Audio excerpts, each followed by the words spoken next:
Hi there, my name's Rob Zeman, and in case you don't know who I am, I have done movie reviews on YouTube for the past several months under two different shows, one of which being Movie Reviews by Rob, and more recently the Movie Reviews by Rob and Anthony.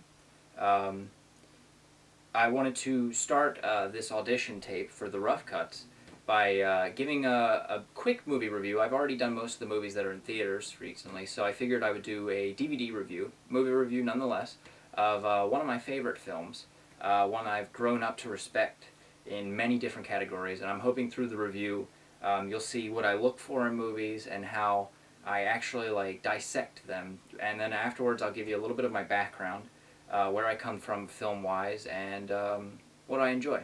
So the movie I'm going to review is The Thing by John Carpenter. Came out in 1982, starring Kurt Russell, Wilford Bradley, T.K. Carter, I believe his name, plays Windows, the character in it. But the general plot of the film is a group of scientists in Antarctica have uncovered a alien, so to speak. You never really know exactly what it is other than it comes from space, but it's a shapeshifter. And being that it takes the form of the organisms, animals, mammals, things around it, to better fit in, adapt, and then eventually become a parasite to overcome. Now, the film itself has probably one of the best special effects that I've seen even recently. I mean, it's very, I felt revolutionary for its time, and a lot of the horror effects that I look for in films nowadays, I think don't even have, a nominal value of what this film has to offer. The acting in it as well is pretty genuine.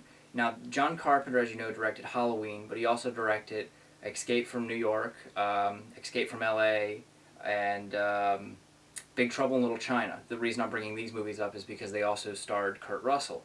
So I felt like by now he had a little bit of a repertoire with the actor himself, and it really got a lot from the character that he wanted. The biggest thing with theme-wise of this film that I enjoy is that it plays upon not only the outside element of an unknown or a creature or a horror monster film, but it also plays with one of the scariest things, I think, is people themselves and what they're willing to do for self-preservation. And it basically, because of the alien, and this movie's from 1982, so I don't want to give too much away, but I feel like if you haven't already seen it, you've heard about it. But the whole idea is that the alien could be one of you, thus taking this small group of people within a enclosed space because it's during an Arctic storm and turning them against each other. Like I said, add in the special effects, the good acting, and the atmosphere alone, it offers for one blockbuster film, in my opinion, at least for 1982. And I know this was a remake of like a 1950s film, and I've heard that they're remaking it as well now. I don't know how I feel about that, but I think this one stays a classic, at least in my view of horror, thriller, suspense. So, for example, when I'm doing a review, this is now jumping into what I like and stuff, I look for a lot of different categories in a film. I look for acting, of course, because most people do. Directing, so of course I talked about John Carpenter. There's also, I look at the aesthetics of the film.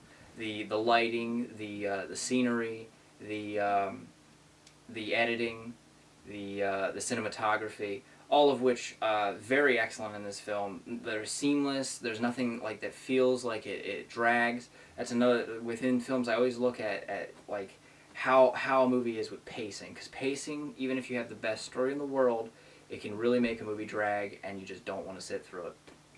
Another thing I look for is story, whether it's enjoyable, because as a film fan, you can kind of suspend your mind to enjoy different aspects of films. You can watch the cheesiest, dumbest films, and you can totally tell you yourself and other people when you're talking about the movie that, yeah, that was a bad movie.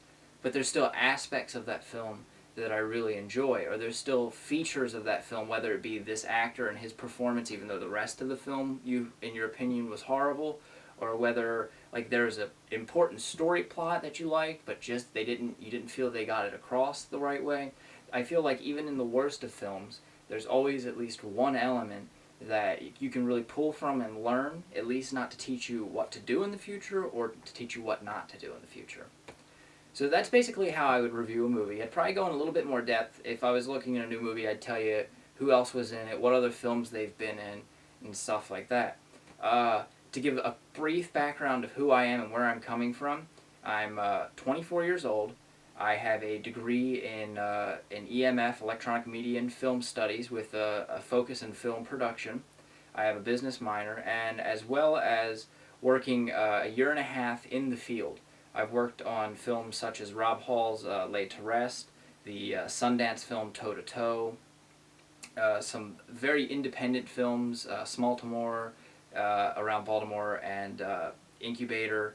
But basically what I've done in the film-wise is I've worked my way up from a production assistant, a gopher, all the way up to a grip within the lighting department, and eventually to a gaffer. So I know a lot about lighting. I studied it in school, and I also know a lot about plot elements.